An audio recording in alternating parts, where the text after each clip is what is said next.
Hi everyone. Hi. Hello. We're gonna start. I have some quick announcements. There are 3 upcoming MFA2 readings. The first one is Saturday at Beyond Baroque. This Saturday, entitled "The Bats Have Left the Tower," with Madeline Auble, Brandon Cooper, Andrew Hubble, Colin Jonkman, and William Lockwood. Next Tuesday, these are coming up fast. Tuesday, 2nd of May, The Space is Between Us, at the Ripped Bodice bookstore in Culver City, with Lemmy Mizaki Taylor, Michelle Cushing, Paola Pereno Marino, Michael Diskint, and Charlie Fry. The very next day, on Wednesday, at the Poetic Research Bureau, is At the Edge of the Labyrinth. These are pretentious titles. With Four. I said 4. Yeah. Things like that. I'm a nice person. No. Alec Holmes, Yaz Archer, Nick Barner, Charlie Bum, Farah Abuzi, Jemiah Lincoln, and Brian French.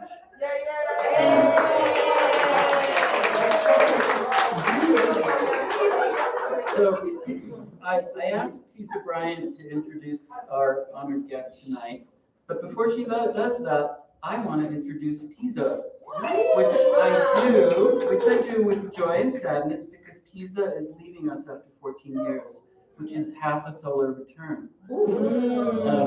There are things you know, like her founding and editing the Encyclopedia Project, her co-editing an anthology of Black gay male desire and survival from AIDS, War Diaries, and her books, Timus and Unexplained Presence, about which our guest, Aisha Sabatini Sloan, says, the cumulative effect is not unlike what it would be like to go on an acid trip with bell hooks, or to fall asleep on a plane flying over Dubai while Toni Morrison and Ann Carson chat softly in the row ahead of you. Wow.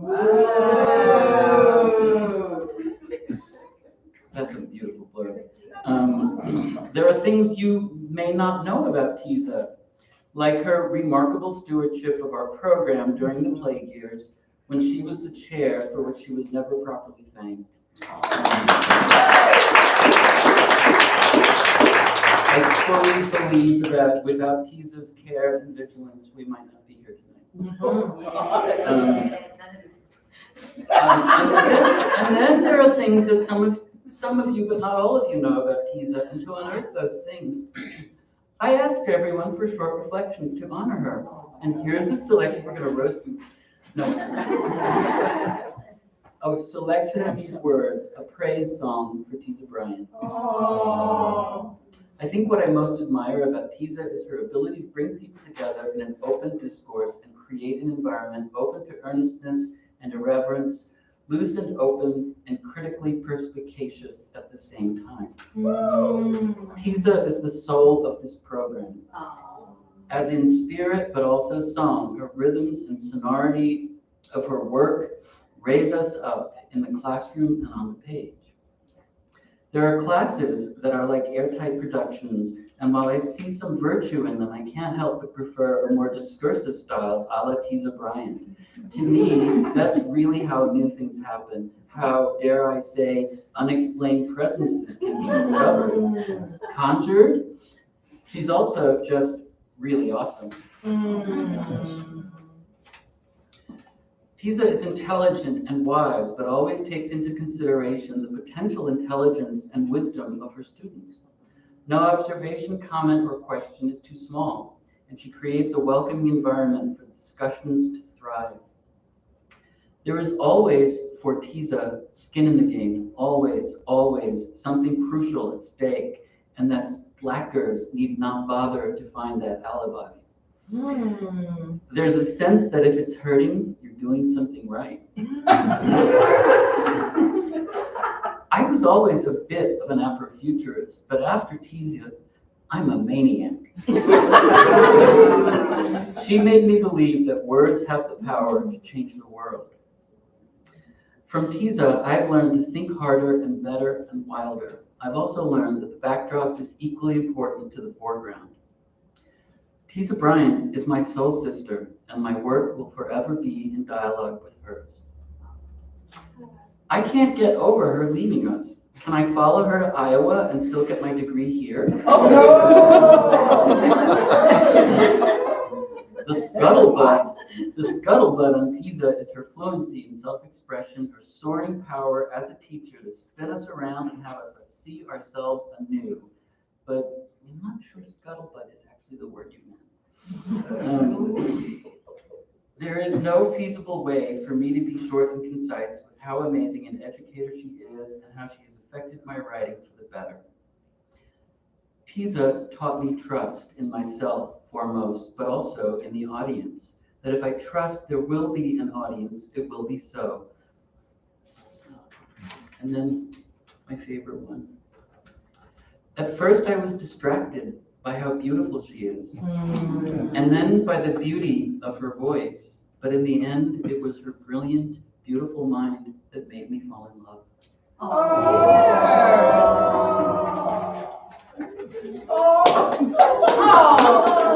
Come up and get some love, Tisa.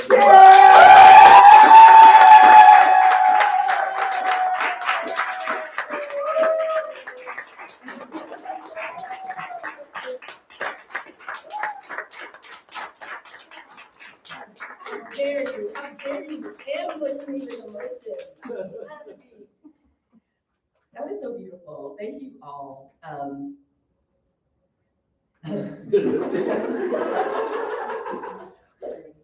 Yeah, this is the real stuff of departure.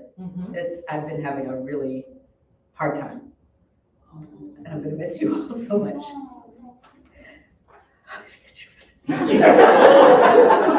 My mother told me you do not cry at work. Don't cry. Okay. But thank you, and I will. Okay. Because this is for you, Aisha. We're here for you. And I'm so happy that you asked me to introduce Aisha, because I'm just so thrilled to know you and, you know, to meet your parents and have them here, and to have this be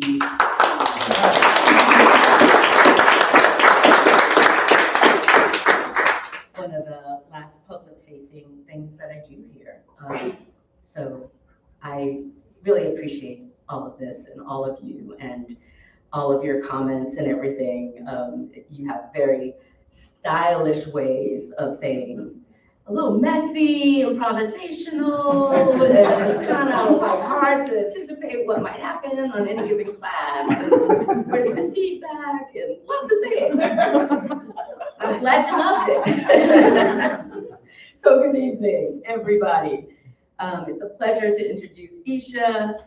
And I want to also just say and remind everybody, if you didn't know, that Aisha is here in conversation with our image and text concentration. So very excited to see what you and Mr. Sloan do up here. So I often begin a writing workshop with a set of questions learned from my dear friend Wara, who learned them in a workshop with the great performer, dramaturg, and playwright Lori Carlos. I've adapted the questions since hearing them years ago, but I hope they still maintain the depth of spirit and critical thought Ms. Carlos intended. The questions are, who do you love? Who are you accountable to? And what are you responsible for? I'll say it again. Who do you love? Who are you accountable to? And what are you responsible for? In the so-called art world, with its varied people, practices, and subjectivities, these questions can be quite polarizing. So sometimes I ask the questions objectively, as in, what do you love? What are you accountable for? What are you responsible for? To give space to consider things rather than people, processes instead of relation, outcomes, not culpability. Because I ask these questions in order to encourage an understanding about an aesthetic that isn't only styles and materials, concepts and themes, but about making, offering, exchange as a fleshed, sentient being in a contentious environment positively charged by like beings, by matter, by meaning, by ecologies of knowledge, as I like to call it, or constellations that are both starborn and social. I ask these questions: who do you love? Who are you accountable to? What are you responsible for? In advance of teaching Aisha Sabatini Sloan's essay, A Clear Presence, encouraging readers to look closely at the essay to discover how Aisha's sensibilities and affinities might answer. Because, as I also say in this class I've taught, Shaping the Notational Self, and elsewhere, it's attention. Attention is a mode of research, and what we pay attention to builds our world and shapes a worldview. Attention is a form of research, but also a mode of care. Through curiosity, wonder, interrogation, incredulity, outrage, admiration, as these give our attention texture, motivation, duration, and depth. Aisha's attention exemplifies this care. A Clear Presence, from her 2017 essay collection, Dreaming of Ramadi in Detroit, announces who she loves. Family, Black people, particularly her father, but also, of course, her mother, whose presence cannot, does not, quell or mediate the public trauma, the accidental tripping of the alarm system of a house that you were guests at, the police being called, the intensely racialized spectacle of the LAPD surrounding mother and child. This love and danger is what sets the stakes of the essay's queries into race, class, and the illusory glamour of Los Angeles's American dream. Swimming pools and movie stars. She is concerned with records and documents of the past, stories, narratives, and their current reverberations. Who is Aisha accountable to? The same, or perhaps more accurately, the dream of an audience, or perhaps ancestors, or lived truth with a capital T, personified as a little biracial girl staring dolefully from the bottoms of her saucer eyes at the camera of life and the funky contradictions it captures, which is a way of saying she is accountable to herself. But accountability to the reader? That's a question. I'd like to think of the reader as an invited guest rather than the default, central, and demanding focus of attention. As reader, I feel invited to walk alongside Aisha's attentive narration, challenged to cross the threshold into the world as she views it, and responsible for my own process of seeing through her eyes, synthesizing vision and texture and meaning. Call it close reading. Aisha, in my view, is primarily responsible for the movements of her mind's eye, her body in space and time, and the sinewy, vibrating traces of relation that only she can divine through her particular modes of attention, the types of care she engages, from which emerge form, style, structure, architectures of analytical love. The tense and yielding cartographies of place, archives of alienation and belonging. This is the responsibility, the work of the essayist, to be attentive, rigorous, wandering, inquisitive, and oppositional in their care.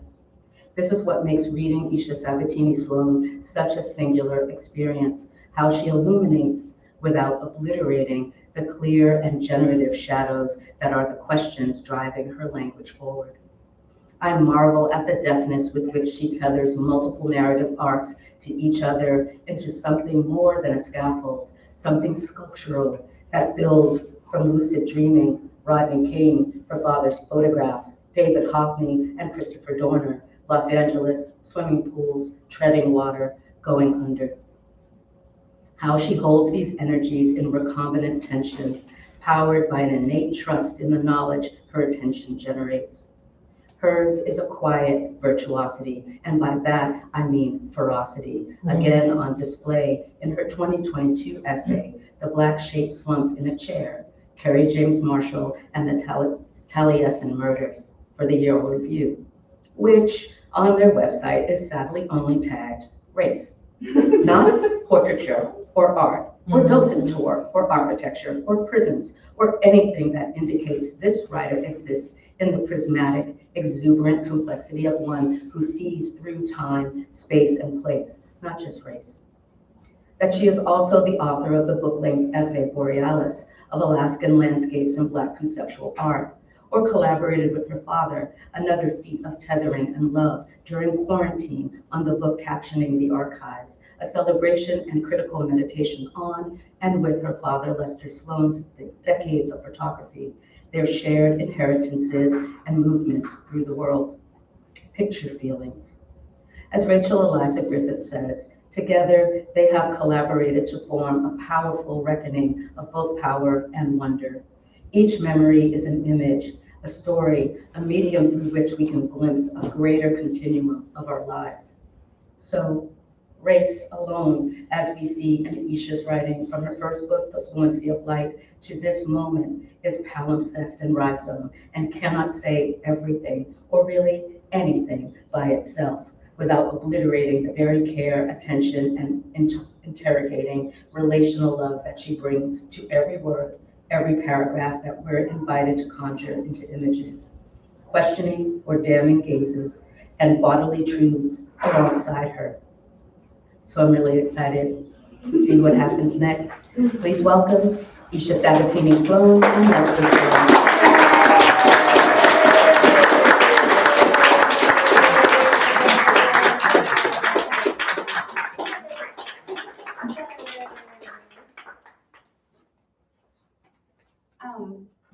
When I found out Tisa was going to be introducing me, that's when I really got nervous. Because the degree to which what just happened is meaningful to me cannot be articulated. One story I'll share quickly is that I once invited Gabrielle and Tisa to be on a panel together in Iceland. And I got so sick before a panel that I had to go to the hospital and I missed the panel.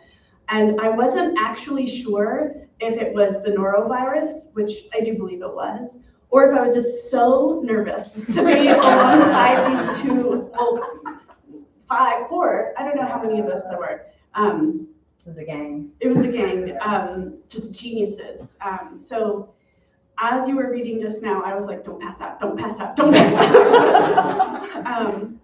So today's reading is in many ways sort of shaped around my father, whose birthday it is. So I'm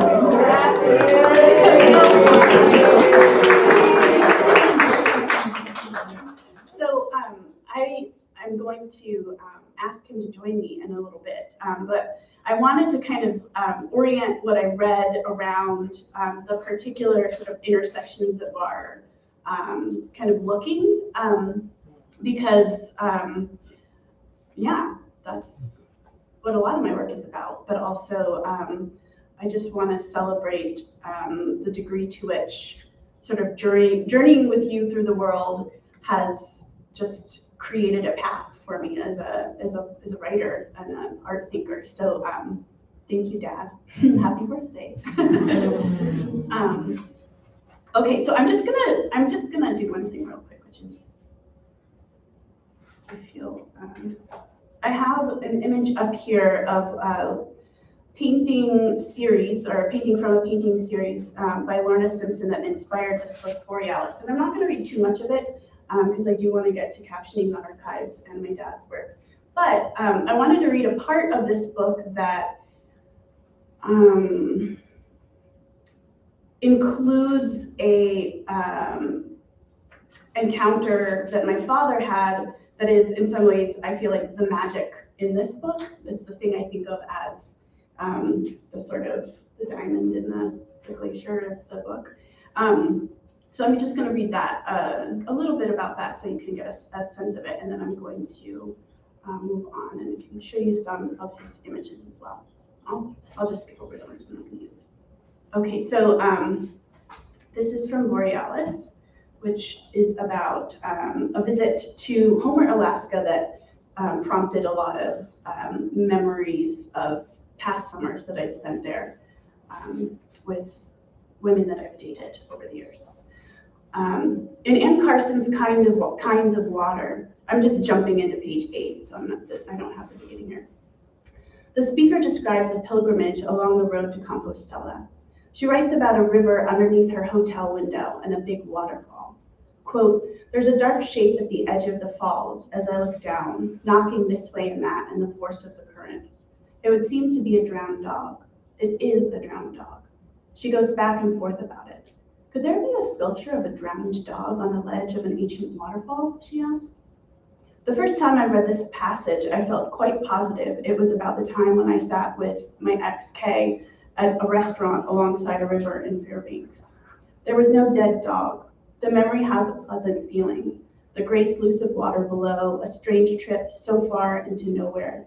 It must be the sensation of coming to an edge and looking over. A fragment of an afternoon from that time. We took a walk from a friend's cabin toward an intersection. I remember feeling the degree to which we were inland like barometric pressure, a sensation at my sides. We were surrounded by a nostalgic version of the colors pink and green and yellow and light brown, like experiencing summer for the first time. A character in a TV show is named Prairie, and I keep imagining something about her is relevant here. I've been told that a lot of people don't like the OA, and I reference it a lot, so I apologize if it sounds really nerdy, but I do like that show. So we crossed a bridge between Homer and Fairbanks, where my girlfriend told me trucks had been knocked over by the wind.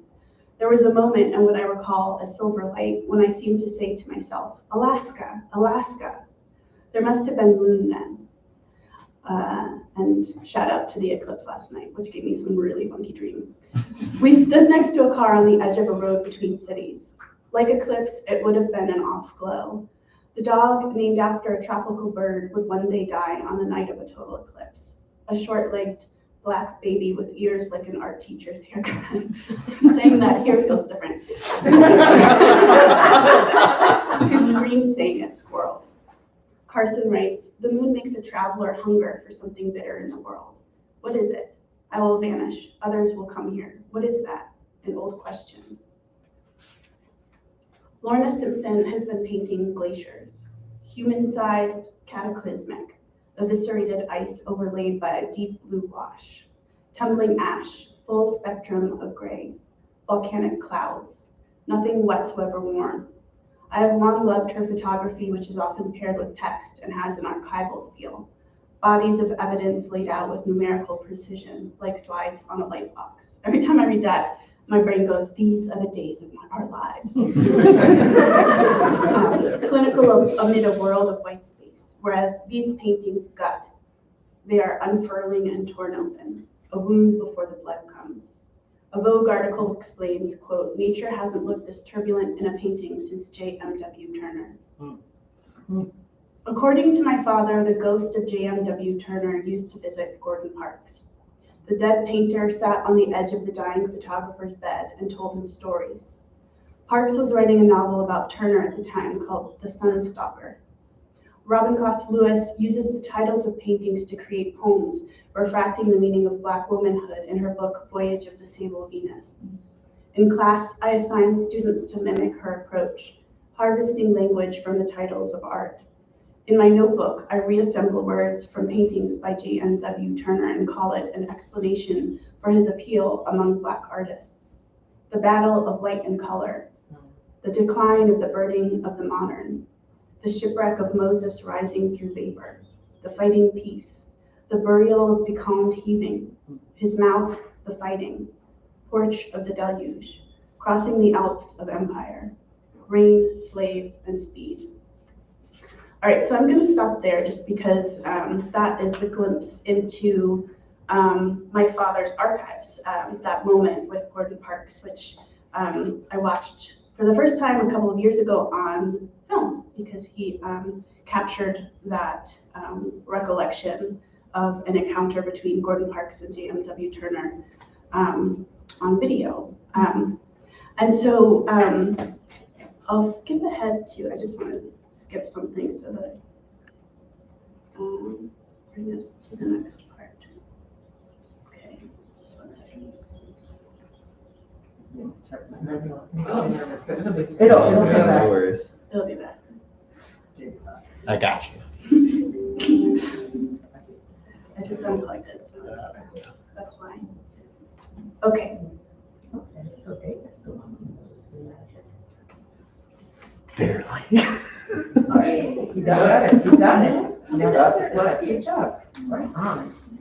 So, how long is it? It's a couple of years now ago, a few years ago, right before the pandemic, my dad and I sat down together to talk about his photographic archives. He's a photojournalist and a photographer, and he has just almost absurdly magical archives in these boxes.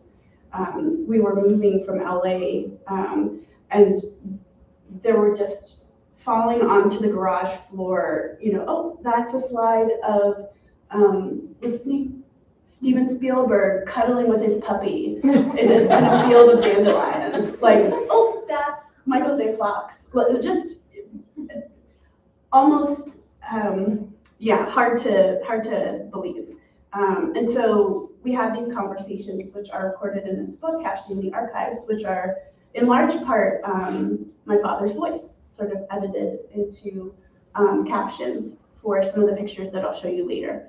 But there's also some essays, and I'll read an essay about the first picture that he published for Newsweek magazine in 1967. So my father was living in Detroit and was kind of hoping to get into Life magazine, and he can tell you more about this. And just happened on the occasion of the 1967 uprising in Detroit to be out with his camera. And he connected with Newsweek magazine, and they asked him to just go out and see what he could get. And so this was one of the first photographs that he published.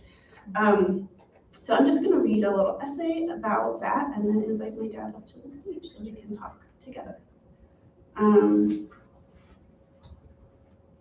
So this is from an essay called On Immolation, which is in Captioning the Archives and was originally published on the Paris Review.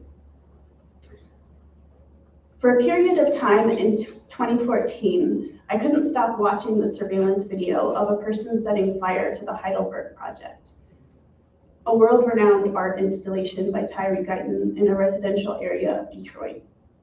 The recorded arson struck me as a performance piece in itself.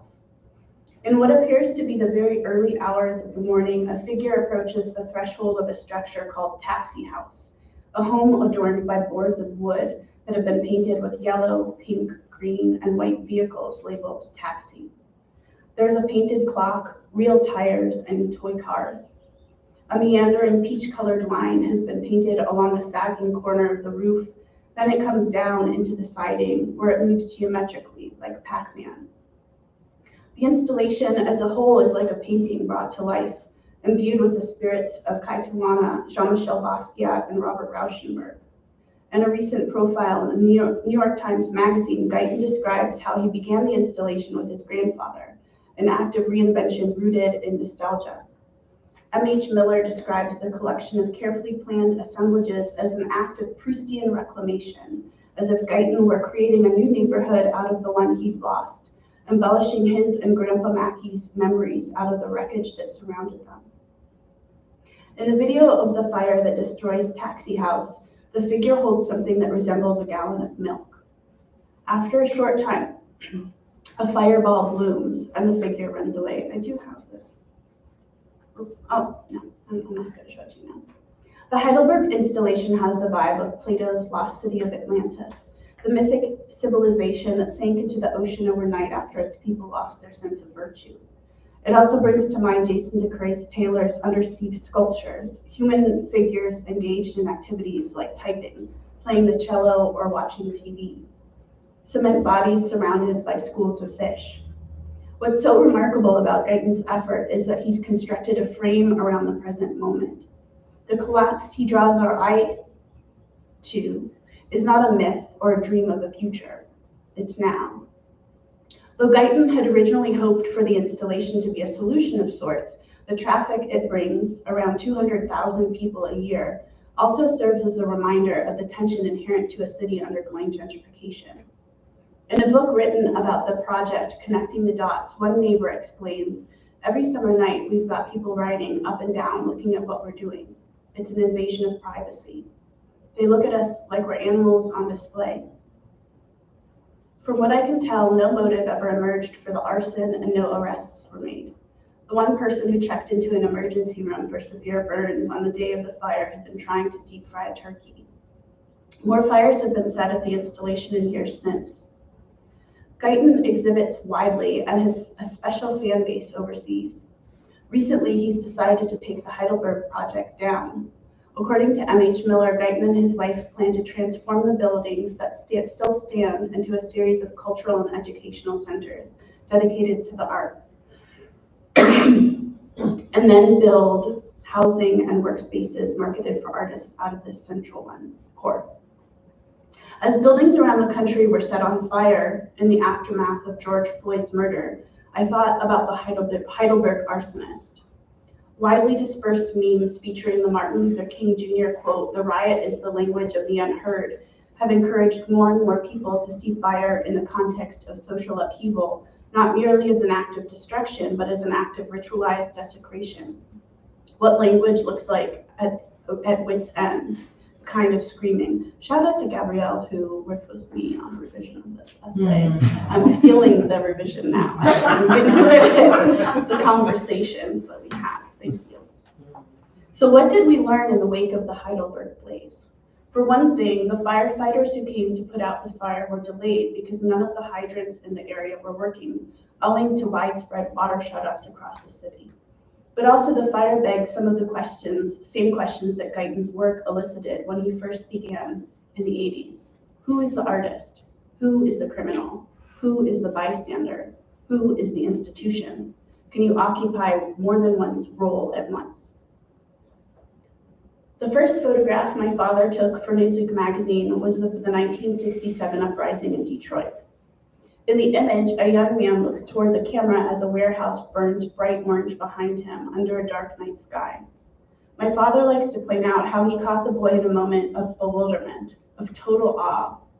Recently, I asked my dad to take my wife and me to the place where the image was taken. My mother came along too. My dad begins the journey by veering into oncoming traffic because the street has gone two-lane. A street construction project that has turned the neighborhood into an obstacle course. As we make our way down East Grand Boulevard, a painted storefront next to Flamin' Moe's Soul Food reads, "Us and Them." The grandiosity of what my parents call the boulevard clears, and now we're passing grassy fields.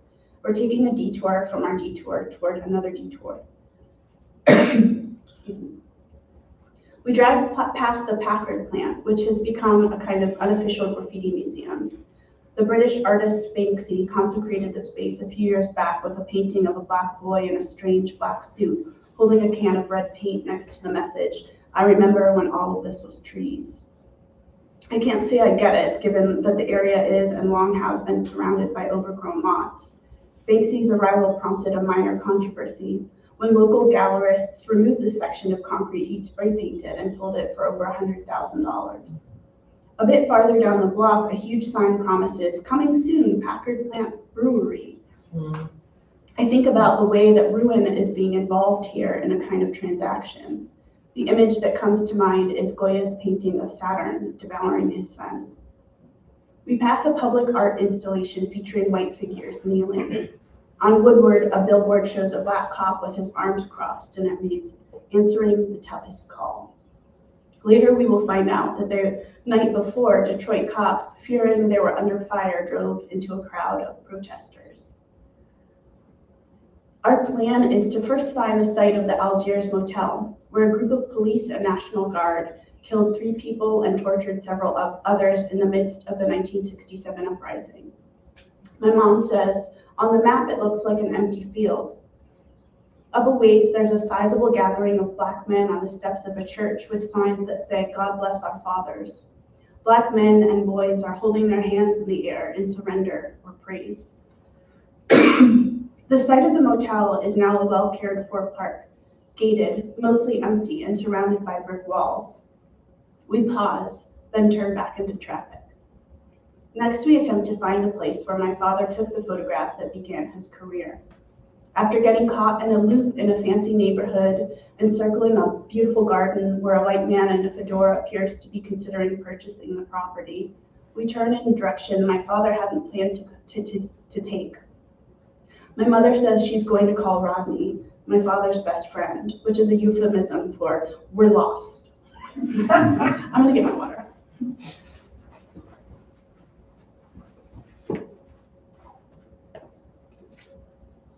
At a red light,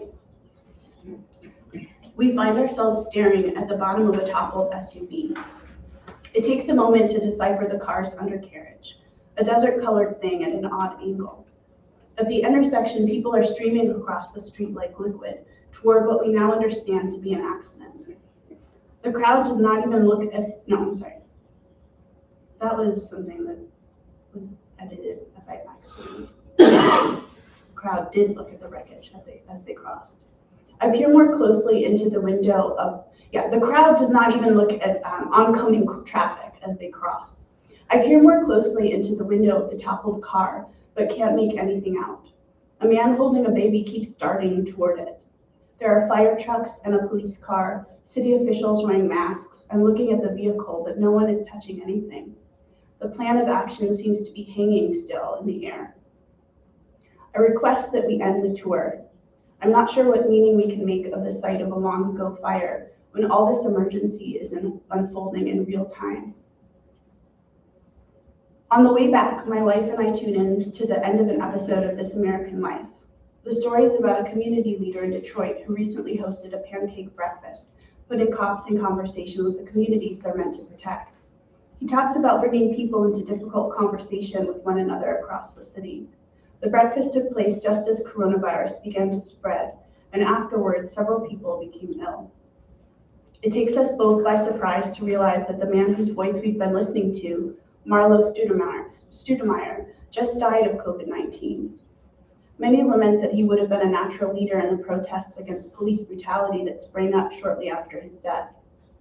Voices attempt to describe him only to break. His wife tells the story of watching him tear up on a recent family vacation to the site of the Coliseum, a place he never expected in his lifetime to see. My wife and I don't talk much for the rest of the day. Not until debriefing that night do we realize that we've both spent the past few hours replaying the scene of that horrible accident, replaying the moment when we realized that Studemeyer was dead. Even though we're inundated with bad news all day, every day, there's a weird relief in the specificity of this sadness. At least we're not numb. Later, I look up Studemeyer to see what else of his story I've missed. He was the director of an exhibition for the Detroit Historical Society called Detroit 67. The project features a wide swath of voices that collectively tell the story of the Detroit Rebellion of 1967. There are hundreds of collected oral histories. One woman recalls walking around with her father on mornings after nights of unrest. He would take photographs as they processed what they saw. Another woman, a professor of anthropology, talks about how the uprising reminded her of the time she spent studying in the Middle East and compares the situation to the Arab-Israeli War, which took place that same year. A man who served on the National Guard says that there are things he saw during his deployment at the uprising, things that the police did that he'd rather not share. The fact that he's being invited to revisit a memory that he'd like to keep to himself gives the whole project a new kind of valence for me. It reminds me of the Truth and Reconciliation Commission. In reflecting on his career, my father talks about how he often had to argue with white editors who saw the Black subjects of his photographs as criminals and perpetrators. Meanwhile, when he looks at the photo he took of the boy and the burning building, my father sees a bystander, an innocent. He's trying to defend the young man from an accusatory, racialized gaze. But lately, I wondered how else to interpret what's captured there. What if he did set the fire? What might he have been trying to say?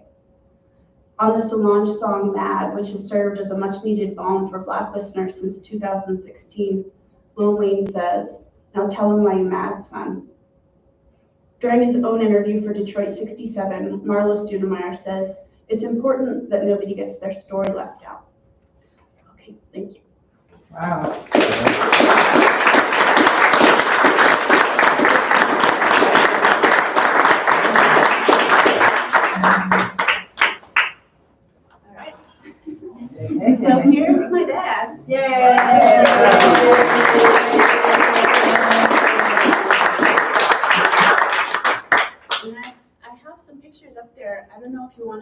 of flip through them and chat, or if you want to answer some questions. You're really good at improvising, so what do you think?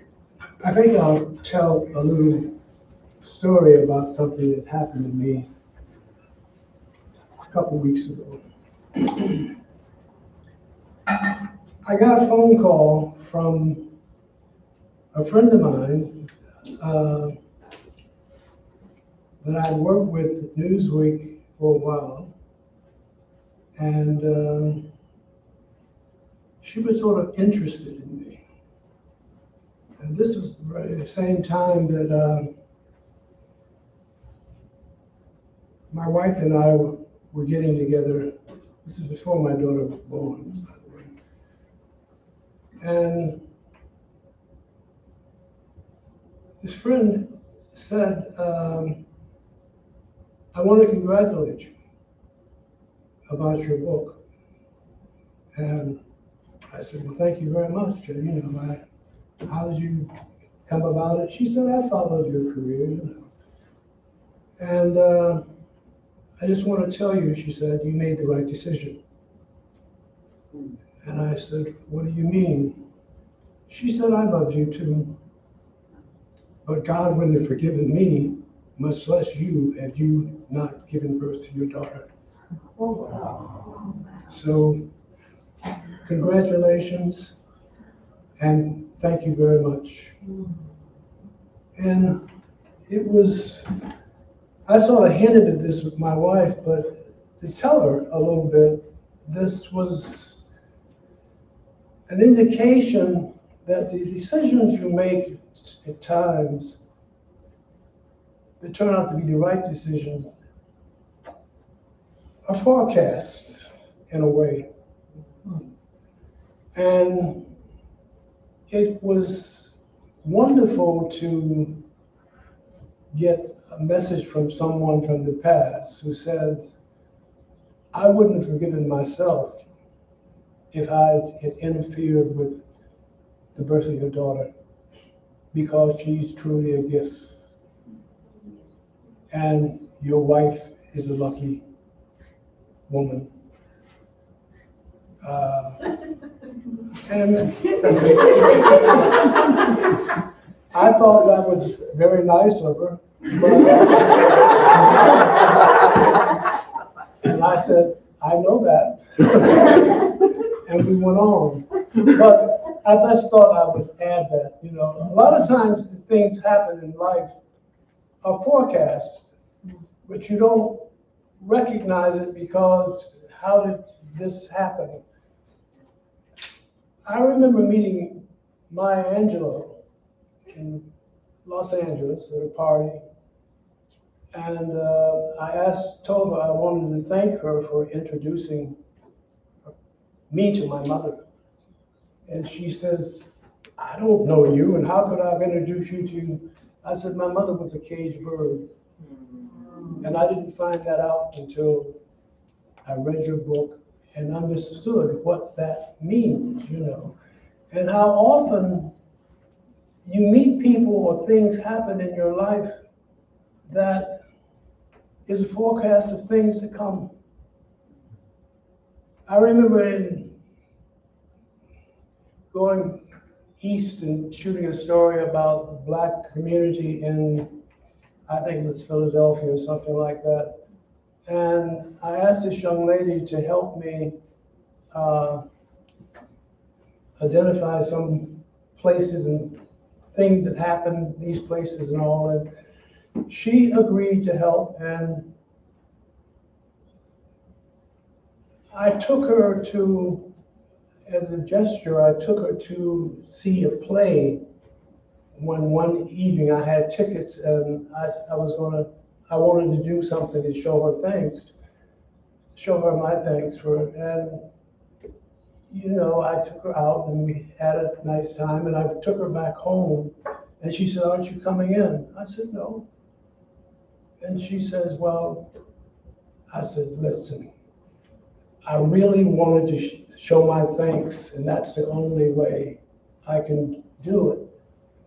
And that's the only thing I'm going to do. What I'm getting at is that a lot of things that happen to us as we're growing up, we attach a certain significance to it. And oftentimes it's totally wrong. It's just time for that to happen, and you have to recognize it for what it is. People looking at that picture of the burning building thought the little boy was responsible for the fire. I mean, you see something and you see it through a prism that has more to do with what you think about people that look like that than it really does, you know. A picture of a black man, two black men standing in front of a burning building, and they said, "You caught the guys that did it." I said, "No, that's the guy that owns the store. The building is burning in the background." And what people think of you is oftentimes has nothing to do with who you are or what you are.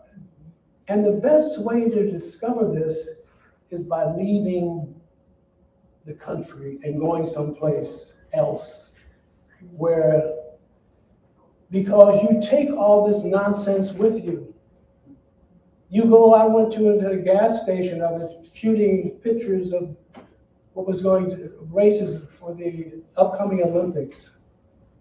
And I was in this town in, I forget where, and I walked into a store and I needed some things because they had lost a bag of mine and I needed shaving and deodorants and all this other stuff. And the guy said, "Just find what you need, I'll be back." He went in the back of the store, I guess, you know. I thought maybe to get his gun or something, but. And I finally had everything I needed, and I called the guy and I said, "Okay, I'm ready to leave." And he came out and he says, "Oh, this is your stuff?" And I said, "You know, had I been in America, this guy would have been in the back looking and out the door. But you take this madness with you when you go to a strange place." And I found out by talking to a friend of ours who was from that country. And she said, "Oh, we hate to call attention to ourselves. We wouldn't stare at you because that would cause us to be the object of staring as well, you know." And in order to get to know yourself, you have to leave home. You have to leave your comfort zone and go someplace else. I learned a lot I mentioned meeting famous people. The guy who was a designer and architect in Los Angeles, I had to, what was his name? Gary. She got it, okay. Frank Gary, yeah. I had to interview him, and I've gotten used to, I had a boss who says, "You're capable of writing the stories and photographing." Now, I didn't know anything about architecture, but I went and had all these people I had to interview.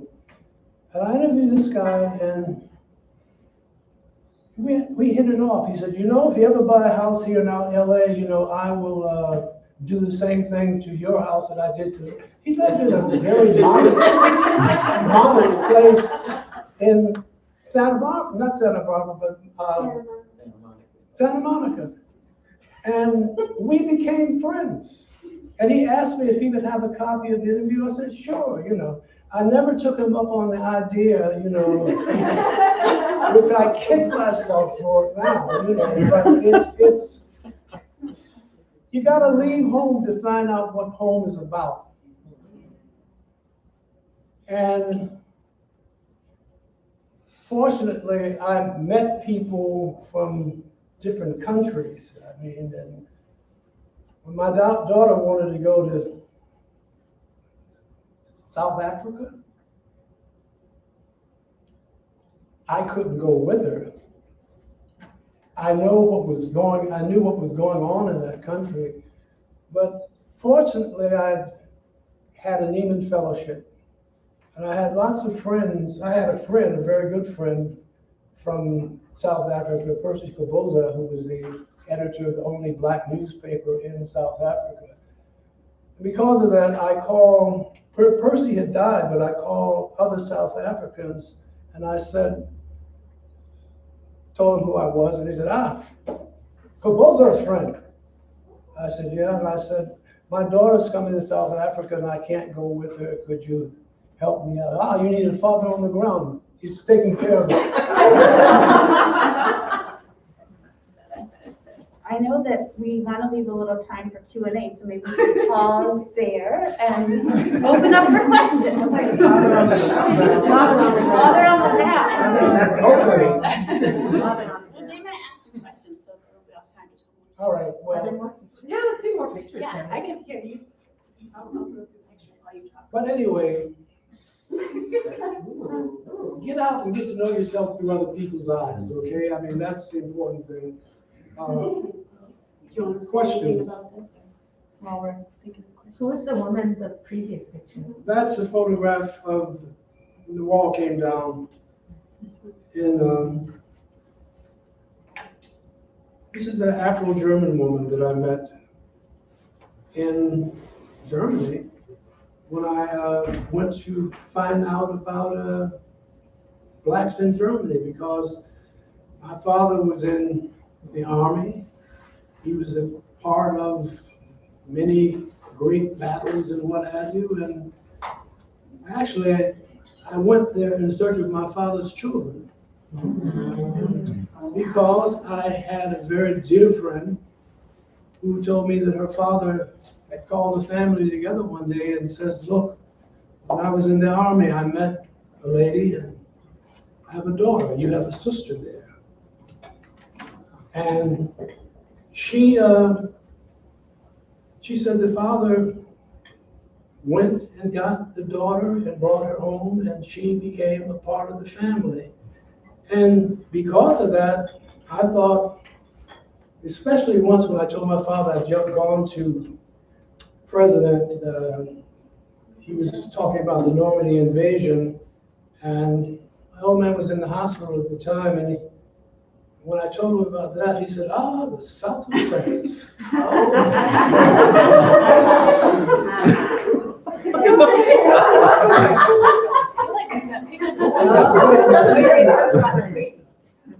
What are you talking about, the south of France? Oh, we can't talk about that. But if I were to say anything about to young kids, get out of your comfort zone. Go out and challenge yourself, and don't believe what people have told you about who you are, because they don't know who you are.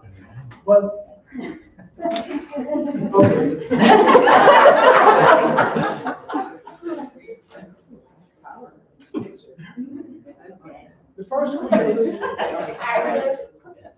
The first Queen Elizabeth, I met her, by the way, on a boat.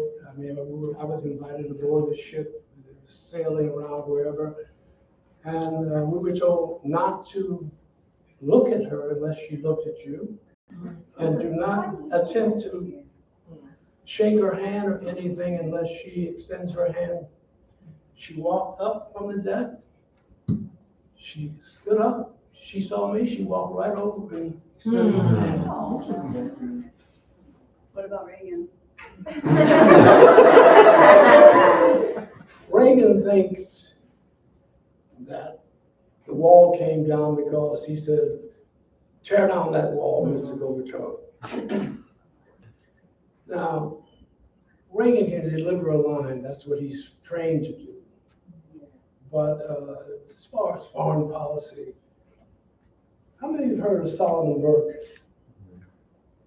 Solomon Burke is a singer. He was a big guy. He weighed about 450 pounds or something like that. One year I was in Germany, and friends of mine told me that Solomon Burke was going to give a concert in East Berlin. And he said, you should go.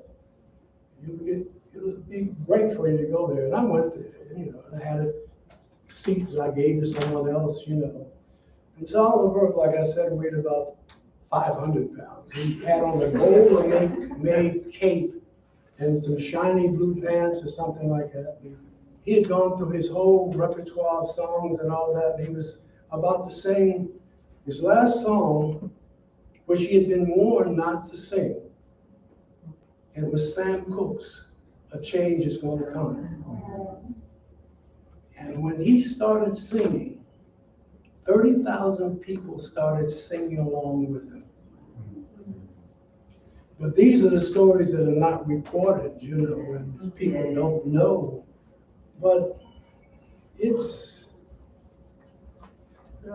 Fox News is not a news station. We know. But because it's broadcast and presented in the same way, we think it's about what's going on in the world. It's not.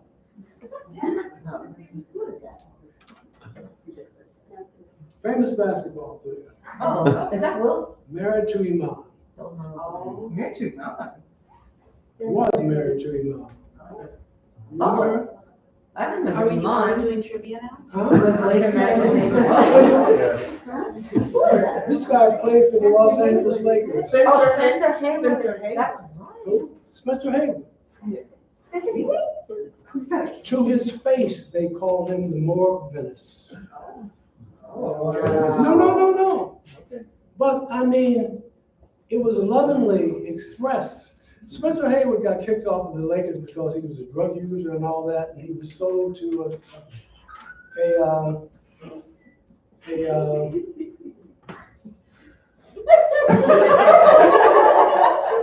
You can't talk about a picture if you know the story behind the picture. Spencer was in. Oh. Okay.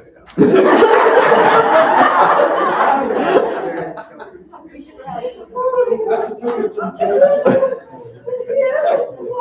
It's a picture of James Baldwin's house. That's just. It's a picture of James Baldwin's house. There was an exhibition in the south of France and all that. You know, the wonderful thing about these pictures, they only tell part of the story. People love Baldwin. He had a regular table at one of the restaurants there. The only other person who had a regular table was the famous painter from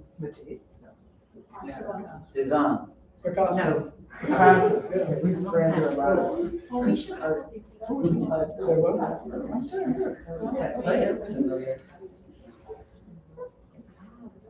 Yeah. I'm gonna ask you, do you have any questions?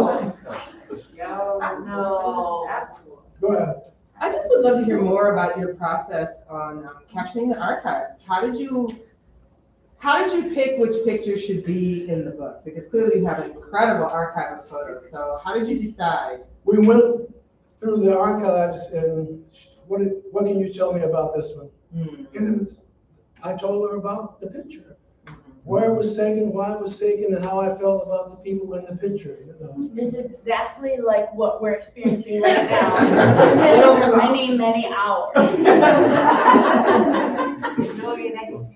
And then you had to edit. And then I edited. Yeah. Yeah, I mean, that was essentially it, you know, but the process is, okay, that's my best friend's oldest son. It's not, he wasn't really smoking. That's right. He wasn't really. No, he's not smoking a cigarette, he's just pretending to be a grown-up. You know what that is.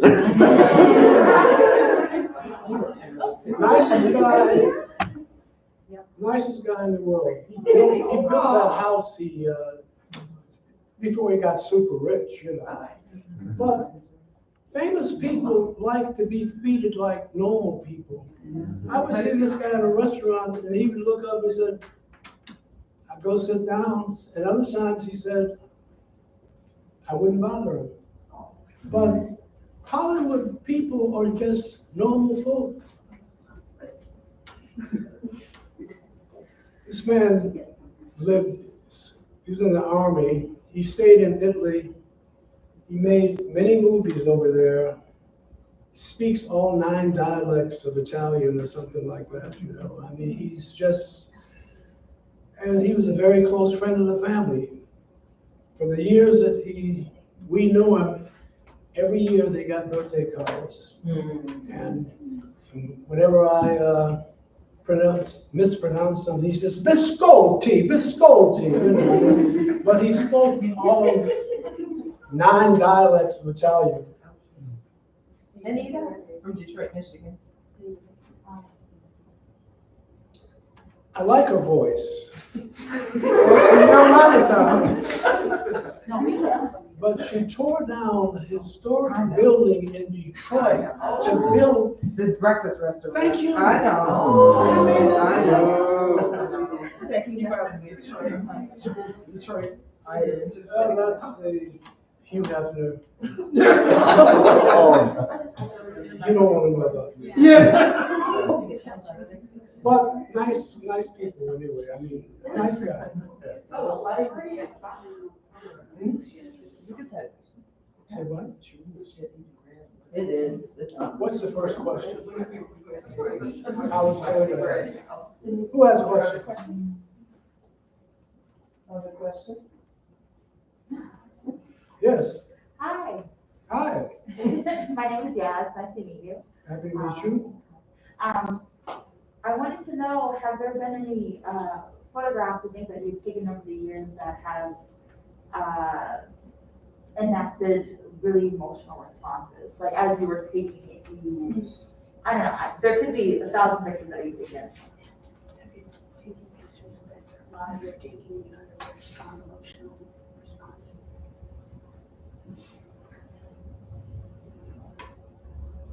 When taking a picture, I try and be conscious of what's going on around me. It depends on the kind of picture you take. If you're taking studio photographs, you're the boss and the model's going to do whatever. If you're taking a picture of something that's happening, first of all, if there's any danger, you have to be aware of that. And especially from the police. I can't tell you the number of times that I've been approached by the police in the wrong way. For instance, living in Los Angeles, I'm driving my rental car down the freeway and a van is next to me and the traffic is heavy and the door flies open and someone says, "You want to buy a TV?" And I said, "No, officer, no thank you." Door slammed. Because what happens? You go another half a mile and then you pull over by a police car and you got stolen goods. What about a picture? What about this picture? Well, does that bring up any emotional response? Oh, this is the opening of the Winter Olympics in Sarajevo. But I feel like that brings up an emotional response for you because of the story behind it. Well, I had to go to Sarajevo before the Olympics to shoot the place where everything was going to take place. And I had actually taken a boat from Venice to Split, which is a place on the coast. And I get there and I discover that the train I have to take to Sarajevo doesn't even leave from there. And this young lady sees me and she says, "Can I help you?" And I says, "I gotta take a train to some place or a bus to some place. I don't even know where the hell I'm at." She says, "I live in the city you're talking about. I'll go with you." So we get on the bus. We get there. She said, "I'm gonna call my parents and tell them I'm bringing you home."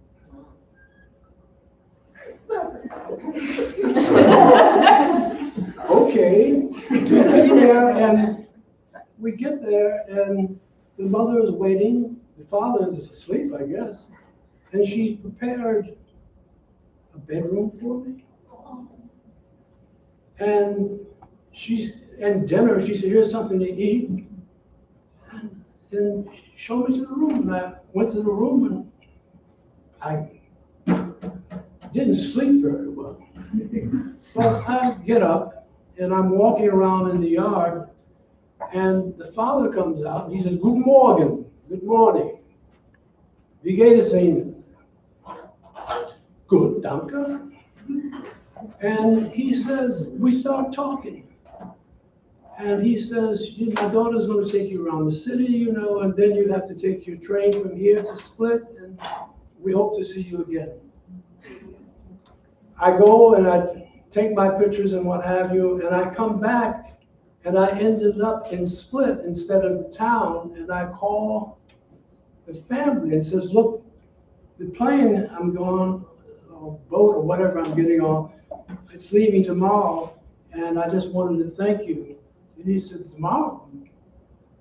I said, yes. He said, wann kommen Sie nach Hause? When are you coming home? He says, whenever you're here, this is your home. Oh, wow. I mean,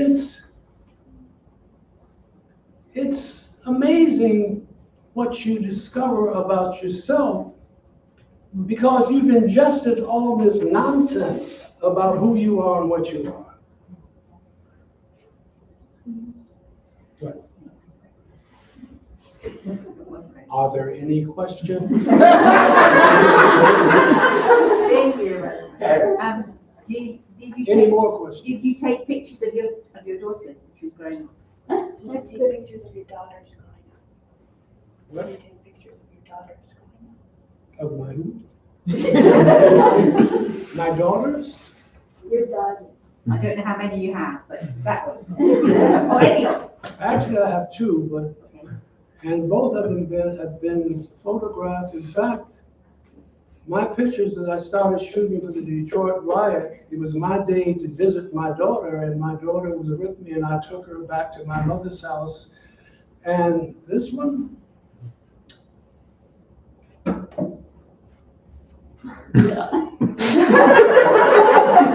a few thousand, But pictures are wonderful because they tell you what was going on at the time, who was doing what. I mean, they're just wonderful records of what, besides just the joy you get later on looking back at. I didn't know she was going to be this beautiful, But it's just, and it's beautiful. I'm not talking about looks only. I'm talking about the person that she's become. It's joy to me that I had a little bit to do with that. I just want to say, all these stories that my dad tells about arriving at a place with no hotel reservation, all of that. My mom is the only reason that he survived most of that, because from LA, she was the one making reservations when there wasn't a kind-hearted stranger. My mom was on the line figuring things out, so I just want to give a round of applause.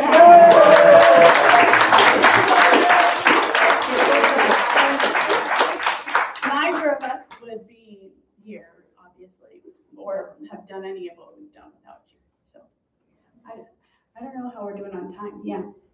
I actually had a question, Aisha, related to the project and your dad. Was there any story you heard that you'd never heard before during the process, or something that really stood out to you or surprised you? Or Yeah, I mean, I feel like because my father's stories are so familiar to me, when he told me a story that I hadn't heard before, I remember I was so incredulous. I was like, Dad, I don't know if some young man, I've never heard a story of some young man going with you to Paris that time when you went to that conference. I really kind of grilled him about it. And then I found the photographs of this young man who went with you. You took him with you to meet Ollie Harrington and go to this amazing conference in 93 in Paris with in honor of the Richard Wright plaque going up. So I used to work in California, this woman did a magazine for teenagers, teaching them how to report and write, what have you. And I was taking one of these kids, I was going to France. There was going to be a meeting of Black expatriates, and they were placing a plaque at Richard Wright's house. And took a kid with me, and the man who paid for the trip was a guy that I had interviewed about, he collected African art, African art, period. And I told him about this kid, he says, we'll all go together. I said, but I gotta get, he said, I'll pay for the kid as well. And we got invited to every party, you know. And, you know, it changed this kid's life. I mean, it was just. And I didn't believe him at first because I thought that was too much of a fairy tale, but Well, it's good things happen. yeah, I couldn't believe it. I don't know if we want to wrap up or if there's any last. Any more questions? Let's go to the reception. Yeah. Thank you.